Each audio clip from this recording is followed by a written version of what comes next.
Sunshine. Yes. People call you that? No, he made it up.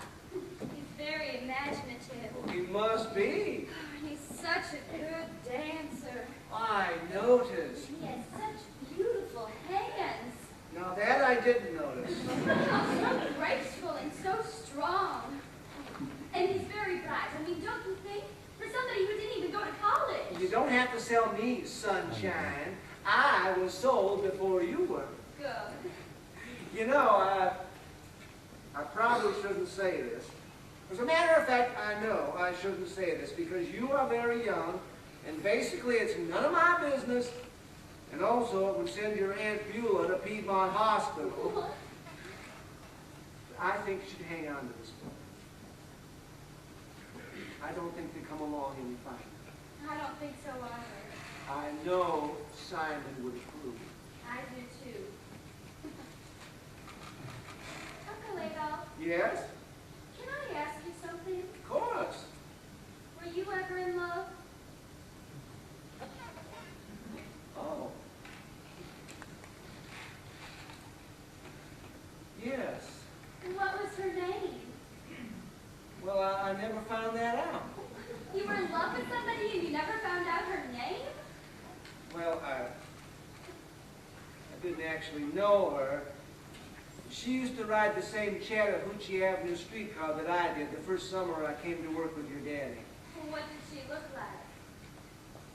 Well, she had beautiful hands. They were small and soft and almost round. She had a big pocketbook that she held in her lap with those pretty hands. And she had a whole lot of brown hair wound up around on the top of her head. And she'd be sitting every morning when I got up.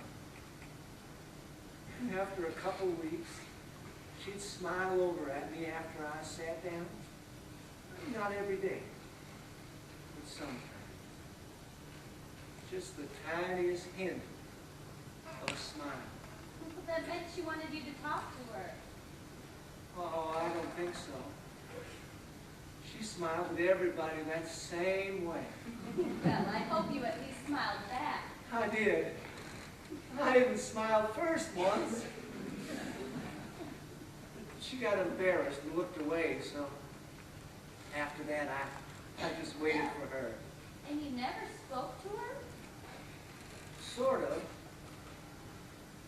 One day when it was real hot, I ran my hand across my forehead and I shook my head. And she did the same thing back.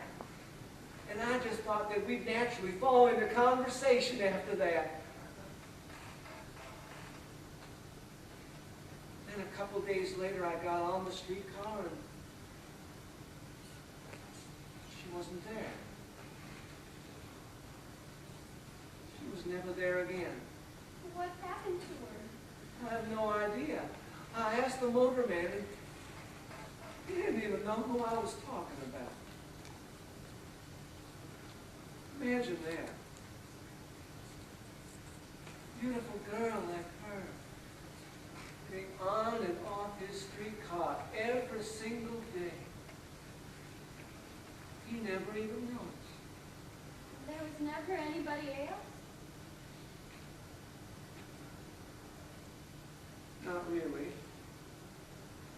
I went with some girls, and I suppose I could have married one of them. Back in my mind, I was waiting for someone like the girl in the streetcar. Oh, she was the love of your life. Yeah. And you know why? Why?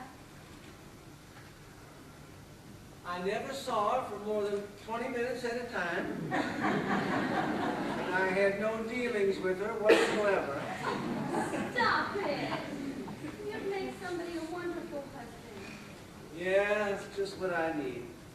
Another female to live in this house.